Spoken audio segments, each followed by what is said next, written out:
You just have to look at what's happened to Falun Gong, and then you'll understand the dangers of the Chinese Communist Party and why we all need to care about this issue, because it's really not just about China. Coming up on British Thought Leaders, Victoria White talks about the Chinese regime's persecution against Falun Gong. Over the past 25 years, China has seen a massive grassroots resistance campaign. Every day they put their lives at risk by doing that, and many practitioners get imprisoned, many get killed because they're just trying to tell people the truth about what's going on. Victoria talks about the horrors of forced organ harvesting and why Falun Gong organs were targeted. Her ex-husband was a surgeon in China, and he had said that he had been extracting the corneas from Falun Gong practitioners and transplanting them into patients, and that there were other doctors who were transplanting other organs. So she was this huge whistleblower, and that's when the investigations into this started.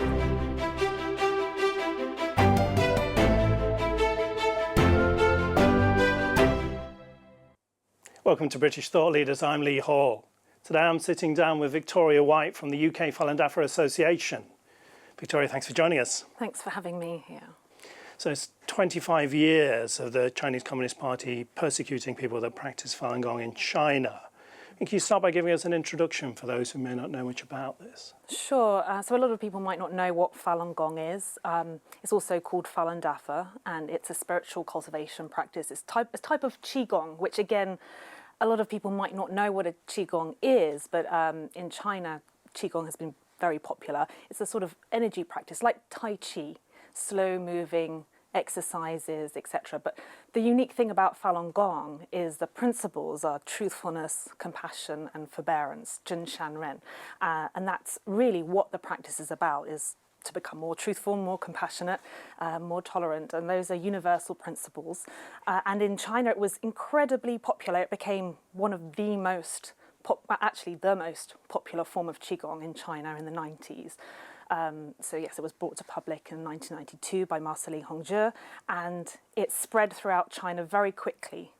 And by its peak in 1999, there are estimated between 70 million to 100 million people practicing Falun Gong. So that's probably 1 in 12 of the Chinese population at the time, so probably everyone knew someone who was practicing. Yeah. I mean, why did it become so popular, and what effect did that have on the society? Sure. Well, I think there was a couple of reasons why Falun Gong became so popular in China. I think one of the things you have to look at is the bigger picture. So China, traditionally, Chinese people were actually very spiritual people. So in ancient China, there was lots of things like, Buddhism, Taoism, Confucianism were very big in China. Everything throughout society was very spiritual. Even if you look at the Chinese medicine, for example, they saw the human body as a small universe, just like in the Tao school. So you've got this very spiritual society, and then when communism, which was brought from the West, it's not Chinese, came to China, they wanted to eradicate the original, way of Chinese spirituality, right? The culture had to be destroyed in order to create this new communist culture, and so therefore all of spirituality really was targeted during that time, during the Cultural Revolution. It was a terrible time. I know you've had people on your show before speaking about the Cultural Revolution, how many millions were killed. Monks were forced out of their robes, and temples were brought to the ground, and many people were persecuted during that time. It was a terrible time. Then if you jump to around the 1980s, 1990s in China, then that was when the Qigong boom happened. So Qigong was really popular during that time. You would see a lot of people in the parks. They would be doing things like Tai Chi or what have you, those slow-moving exercises. And that was when Falun Gong was brought to the public. So you've got a society that is really into these energy practices, and this is a new one for them to try. But Falun Gong, because it actually relates very much to the Chinese traditions, those virtues of truthfulness, compassion, and tolerance, they're very much traditional Chinese virtues, as well as being universal values. And I believe really what happened is, for a lot of Chinese people, they could relate to this because this is, part of their heritage and who they are as a nation in reality, and that was taken from them through the communist regime. So I believe a lot of the reason why it became so popular is because of that fact. So it spoke to the hearts of the people, the Chinese people. On top of that, there was huge health benefits that were going on, and this just spread through word of mouth. And so, before you know it, there were these millions of people practicing it, and it was even praised by the party at the time, before the persecution began 25 years ago. So, as you say, the Communist Party did support it, and then suddenly, July 20th, 1999, they started persecuting the practice. So we got a big chunk of the Chinese population who on July the 19th are law-abiding citizens, July 20th are enemies of the state. I mean, what was life like for those people? How did this persecution manifest? A lot of practitioners went to Tiananmen Square to peacefully protest, but as soon as they went there, they were taken, they were imprisoned, tortured. And so that's like the place where people go to appeal to their government, right? Yes, and that is, that's legal to do so, and they were always completely peaceful in their protest, but every time there would be arrests, they would be tortured. There's labour camps that were set up. Practitioners were forced to denounce their beliefs and killed, and then obviously go into the issue of the forced organ harvesting. So there's a very dark picture when you look at it all. And just to go back slightly on this, it was Jiang Zemin who launched that crackdown. I believe, for him, he saw it as a way to show his ultimate power as a dictator, communist dictator. If he could eradicate Falun Gong, then he could show he had this sort of ultimate power because it was so popular. In fact, there were more people practicing Falun Gong than there were members of the Chinese Communist Party at the time. And actually, a lot of the officials were against the idea of persecuting Falun Gong, but it was Jiang Zemin who launched it, and he, in his own words, wanted to eradicate Falun Gong, and he wanted to do it within 3 months. And so he actually set up something called the 610 Office, which is an extrajudicial police task force to try to eradicate Falun Gong, and there were 1,000 of these offices set up all around China in order to carry out this attack and crackdown. But 25 years on, Falun Gong is still present in China despite the attempt to eradicate it in 3 months. It's kind of the million-dollar question. I think you've addressed it there, but why? You've got all these people, they want to be peaceful and do meditation and try and be truthful. Why start persecuting them? It's really hard to understand. It is hard to understand, absolutely. And I guess I mentioned about the power aspect. The other thing that's worth mentioning is the Chinese Communist Party in its entirety, from its infancy, it was always atheist. It was against the spirituality, that spiritual culture of China. It was trying to create an atheist communist nation. And so actually all religion is persecuted in China, just to varying degrees. Christians are imprisoned, as with the Uyghur Muslims, a lot of people know about that. They don't want anything that is above, nothing can be above the party. So you can't, how dare you have a god that might be above the Chinese Communist Party? People, even when they go to school, they have to swear allegiance to the party. So there is also, this is a huge aspect of it, Falun Gong is a very spiritual practice, and this didn't sit well with, the Chinese Communist Party in that way as well. So on the one hand, we've got these ordinary folk, maybe a lot of them are a bit older, they're doing this Qigong to try and stay fit. And on the other hand, we've got the most powerful dictatorship in the world, really, with massive amounts of funds, controlling the media, controlling what people can see on the internet. I mean, how did the people that practice Falun Gong in China stand up to this tyranny? What did they do?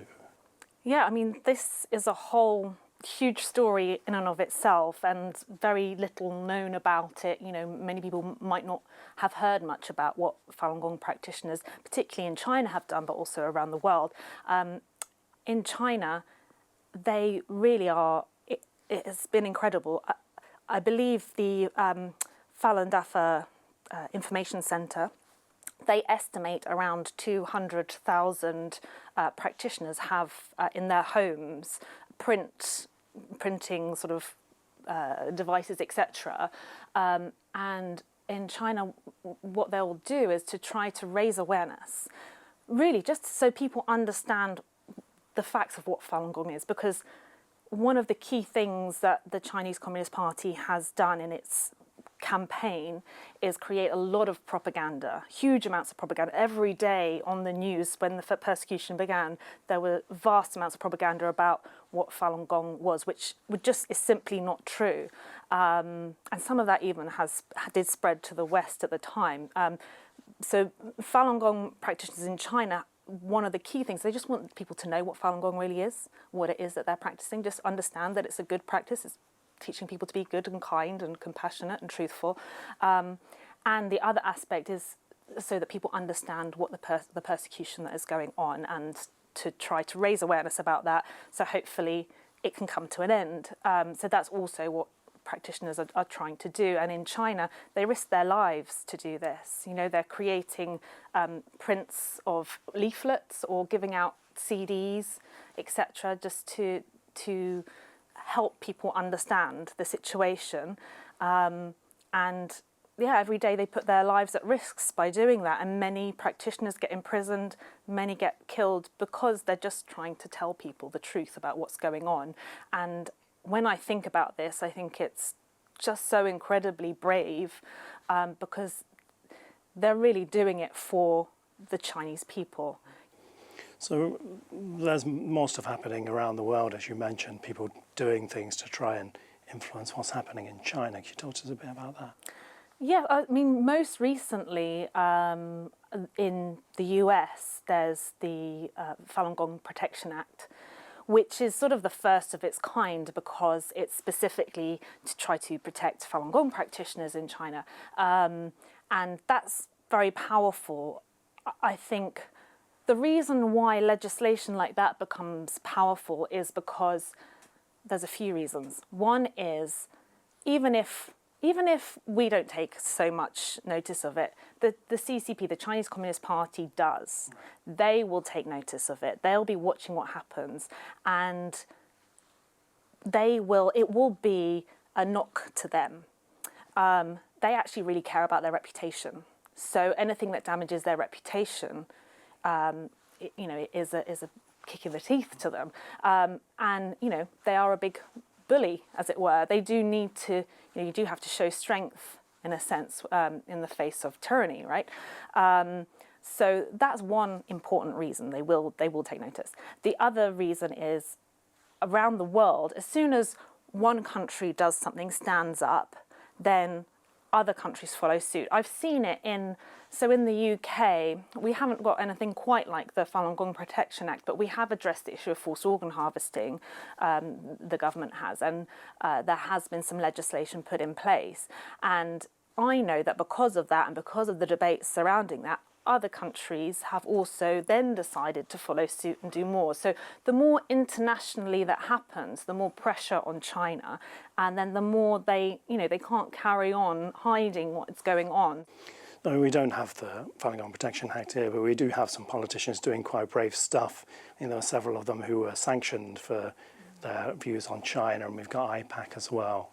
Yeah, there are some really amazing individuals here with it, parliamentarians, and it's really a cross-party of support, which is great to see as well. As well as the individuals you mentioned who were sanctioned, that was mainly because of what's happening to the Uyghurs, and they were outspoken about that. And of course, that's a really important issue too.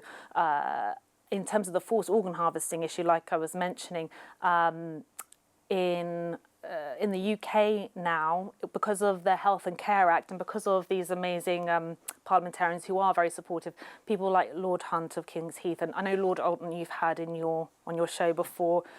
I'd have to mention Mary Rimmer MP as well. She did a lot, and there are others. There are a group of them, and they helped to create this legislation whereby you can't commercially. You can't go abroad to buy or sell an organ if you're UK citizen or UK national, which before someone could go to China and buy an organ and that could be legal, but you wouldn't know where that organ came from. And I know we haven't yet addressed the issue of forced organ harvesting, which I can explain a little bit more in a moment. But yes, now that's not possible. It would have to be a donation. Just like within the UK, you can't buy someone's organ. It has to be a legitimate donation, and that just, it prevents all sorts of potential issues that can come up. Obviously, donating an organ, can save someone's life, but this is not like this. This is in China. People are being killed for their organs, so it's a horrific situation that's going on, and the UK government have stepped up in this regard and have created that legislation, which is great to see. But more could obviously be done. So in regards to the forced organ harvesting, so I remember that when I first heard about it, I found it a bit hard to believe. It's like, how could something that terrible really be happening? Could you tell us more about it? Yeah, sure. And it is, mind-blowing. It is a lot to get your head around, and I completely understand that. You have to look at the bigger picture. So it is well known that China has been using executed prisoners' organs for transplantation for many years. And that was known around the world. We know that. In fact, they didn't have an organ donation system until 2010. It's not part of the culture there, is it? No, it's not part of the culture, and it's taken a long time for them to even set up this voluntary donation system. Like I said, 2010, that's very recent. Before that, the only thing they had in place was executed prisoners using their organs. So that was widely known. And then if you look at what happened, so the persecution started in 1999, and then from the year 2000, the number of transplants increased so dramatically. Hospitals were set up everywhere for transplantation. You can see how it all grew during that time, and you could think, where has this come from? Why is this happening? Then, as time has gone on, in 2006, that was when her pseudonym is Annie. She came forward. She was not a Falun Gong practitioner. She was just an ordinary Chinese citizen, but her ex-husband, was a surgeon in China, and he had said that he had been extracting the corneas from Falun Gong practitioners and transplanting them into patients, and that there were other doctors who were transplanting other organs. So she was this huge whistleblower, and that's when the investigations into this started. So that was when David Matas and David Kilger got together. They wrote Bloody Harvest, for anyone who's not read it, and then at the same time Ethan Gutmann also did his own investigations, and he wrote The Slaughter. So I know you've had actually David Matas and Ethan Gutmann on the show before. Here. Oh, there it is. Yeah, so it's really important books to read to understand it more clearly. They did a lot of interviews with victims, and the interesting thing is before we even knew about Annie in 2006 and these accusations of forced organ harvesting, Falun Gong practitioners in their testimonies, they were saying, all the practitioners in the labour camp were having their blood taken and organ scans. The other prisoners were not having this. So it was, very, sort of strange. They didn't know why. They weren't told why they were having these health checks and blood tests. Why was it only Falun Gong? Again, there could be a few reasons. But one thing that is very clear is that for Falun Gong practitioners, usually they don't drink, they don't smoke, they're very healthy. as we were speaking about earlier, during that boom in China when Falun Gong became very popular, there were all sorts of health benefits. So if you think you're meditating and doing all these good things for your body, it's an energy practice, it's very healthy organs. So almost Falun Gong practitioners' organs became the most desirable. Right. It's quite sick if you think about it, but that's part, is part of it. So that was one reason. As I understand it, it did come from a directive from Jiang Zemin himself. But now, people who maybe they weren't sure if they believed in that to begin with, that was happening. Now you can see then the Uyghur Muslims, they're put in labour camps and all the same torture methods are being used on them. And then there's this huge concern that they're also targeted for their organs. The same actually Tibetans as well, they and also the house Christians too. So it actually is not just Falun Gong now, but if you look at the China Tribunal, that was led by Sir Geoffrey Nice KC, and they looked at all the evidence. There's so many lines of evidence with it. There's also phone calls to hospitals at the time, and people were admitting to transplanting Falun Gong organs. There are all sorts, and there are other whistleblowers. And they looked at all the evidence and they determined unanimously that forced organ harvesting has been happening and is happening in China, and that Falun Gong practitioners are the primary victims of this horrific crime. So this is done for profit as well, right? Yes, there is huge amounts of money in it, and it's a $1 billion industry, particularly actually for foreigners who come to China. They will advertise, the Chinese Communist Party, they advertise, oh, come to China, and you can even get a heart transplant in advance, which is just not possible unless you know which day somebody is going to be killed. In fact, there's a terrible other aspect of it where the practitioners, there's a lot of evidence to show that they're still alive when they're having their organs extracted. So it's actually the forced organ harvesting that kills them. So which is horrific. Yes, but yeah, for foreigners going to China, they'll be spending a lot of money, and so it creates this $1 billion industry for the organs.